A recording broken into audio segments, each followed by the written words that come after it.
TSN. Do you believe? Bryan Insko from Medicine Hat, Cory Schofield, Surrey, BC. The second preliminary on this opening week men's 10-pin play. Likes to challenge his sister.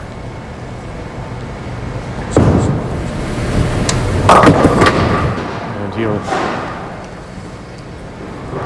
leave up one. He had the open in 8, Frank. Sorry, then he followed up with a spare. The name Insko, very familiar to watchers of bowling over the years on TSN. His sister, Colleen, a former 2-time champion of the pins game. In fact, she was part of this year's women's Canadian 10-pin championship, but Colleen lost in the opening round, the preliminaries. Nice cover on that one. Now we'll see what happens with Cory here. He has a spur up on the second frame. Close match. Cory from Surrey, BC, about 45 minutes southeast of Vancouver, on the road to White Rock, and then on through Peace Portal and into the United States. Watch this now as he comes over through the ball, and it turns a little bit more than he expected. He got a tremendous break there. So 3 marks to start off for Cory Schofield. Question now is whether he can back it up. Let's see what happens.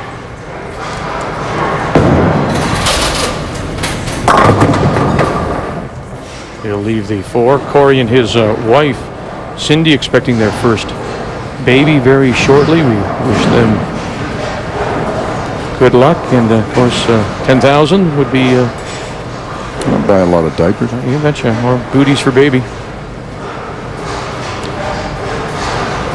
CTF Youth Gold Medal in the doubles event. That's his claim to fame on the titles. Out of the Excalibur Bowl in Surrey, so spare for Cory Schofield, who has 60 through 3. Bryan Insko will now try to build on the spare he put up in the 3rd. Back-to-back spares. Sets the ball up, gets the right hand over, turns it over a little bit. He really turned that ball over. He's actually playing mind games with himself just a little at the moment. When he picks up the bowling ball, you'll see that he puts his hand in the ball, then he lowers the thumb over to the right a little bit more, and that means that he'll get more as he's coming out of it. Here you'll see him. He'll turn it over. Now he'll set it back up. There's where he turned it back underneath, and then he cracks the ball. And you see, not only did he miss the spare, he missed a couple of the pins. That's the difficulty of that. He really tossed the ball fast here. There's the scoreboard. This is a close match despite everything that we've seen happen. And he's got 52 in the 4th and 60 for his opponent, who has not opened up. No, exactly. And so that's the difference. So Bryan, who works as a technician for Medicine Hat Moto Sports. Now they're even because both of them have done Brooklyn and both of them got away with a strike. Watch the ball as it turns here. He brings it up and just rifles it. Here it starts to turn over, and the 6-pin hit on the inside, knocked it over. Shorter backswing. Oh yeah, really choppy, very choppy. That's where you'll see, and we talked about a little bit about it with the strength of the men. The ladies will not be able to do that. They'd have to get the ball a little bit higher, get the swing going, and then they get a little bit more speed on it. The men can do it because of strictly their strength. This gentleman right here stops the ball, just short backswing and a short head pin there, missing it. Oh boy, that's a bad time for an open in the 5th, especially when you've marked all the way through. So it's 86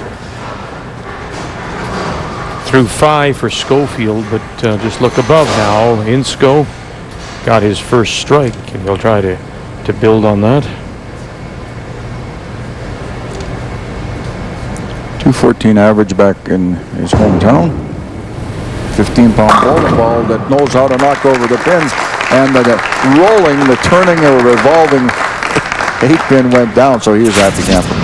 Yeah, always nice when you throw the open and able to come back with the strike. Well, it gets you back into your game right away, and you know that you've made the right move, and that was nice to see. Been bowling for 20 years and started out in the YBC program, as did Bryan right here. See what Insko can do. That's nice, back to back. So we have our first double of the game for either bowler, and it's Bryan Insko out of Medicine Hat. Watch from the back here as he comes down through the ball. He turns it up, gets the thumb right over top of his ear, and he's at the bottom of his swing. He is revolving that ball, and he's more importantly got 2 strikes up here.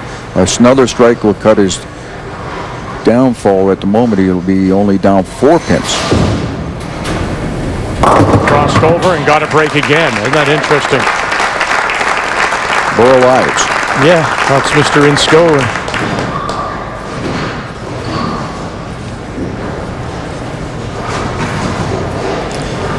And there's his sister Colleen on the right, and his wife Melanie is there. It's coming together here for Bryan, but that time and Cory gets a little back, a little deep, gets behind the head pin.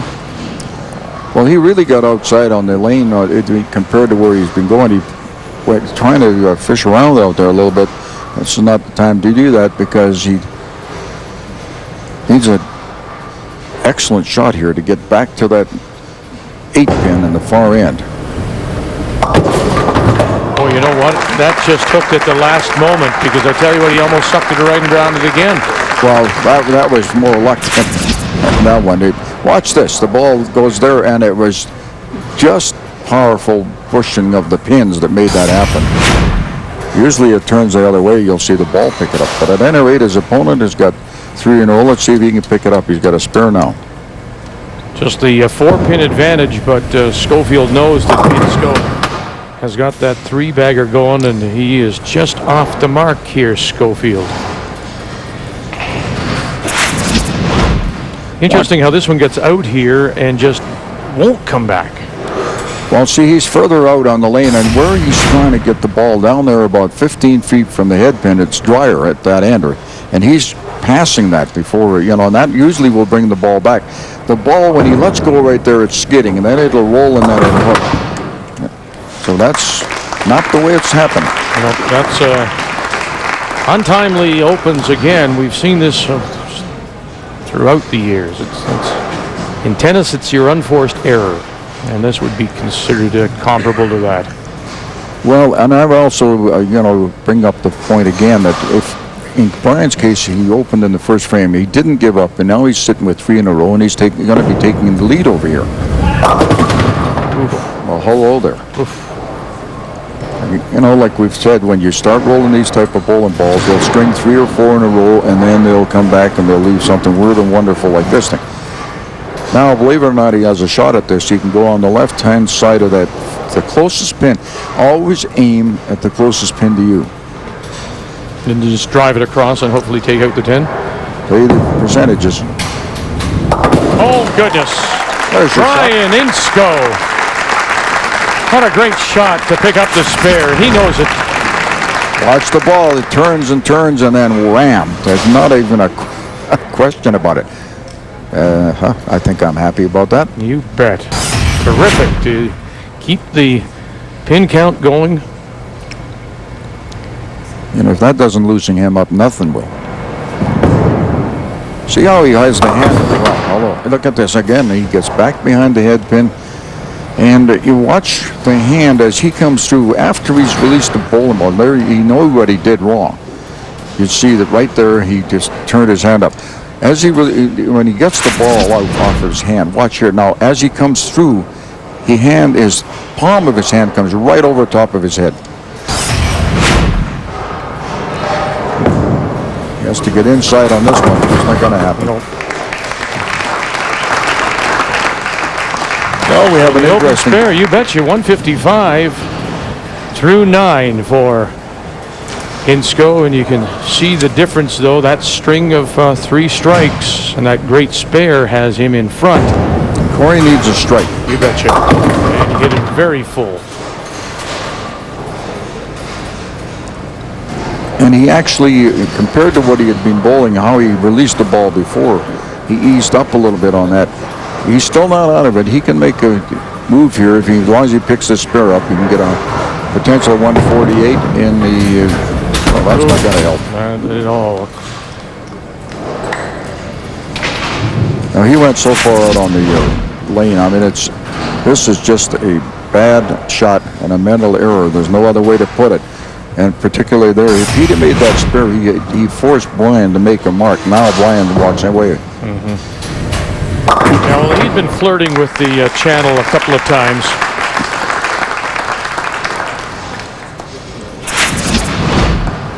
Watch him here. He brings it up. See how far he is? He's away over on the left-hand side of the lane. Turns it back all the way over. Blew the rack apart. Which is really great considering the fact he just channeled the ball. Used to be able to say, well, you guttered the ball. Well, this time around, in this day and age, you're supposed to say channel. He almost did it again. Yeah, that just won't come back for him.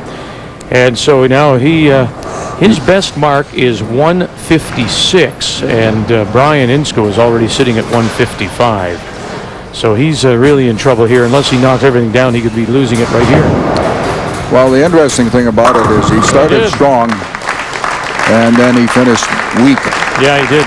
So 156 for Cory Schofield, who opened with 4 marks. Then that open frame in 5 really started him on the downhill slide. And Bryan Insko now, he had that so-so start. But then he had those 3 strikes, that wonderful highlight spare, the 210 spare. And that will give him the game. And Bryan Insko will move on and play David Samar to see who becomes our first semifinalist. It'll be quite interesting because both of them do the hook ball, and both of them are playing the power game. So this could be something, either a really great high scores or it'll be tight and they'll be determined because of a split. In the meantime, Bryan's up there with a spare shot, picked it up. Potential 175. He has the game in hand, and he'll advance further. He'll have bragging rights at the Insko family. Yes, it's funny. That's what one of the things he said. I love to beat my sister, and unfortunately, Sister Colleen didn't have the best of preliminary games. She lost early in the women's competition this year. Good finish for Bryan Insko, a 175 for him after he was only 52 through the first 4. But look at the strikes, and then 8. Remember 8, what a great spare that was, a 210 spare. And now the 175 puts him through. He'll face our defending champion, David Samar, when we come back to Calgary.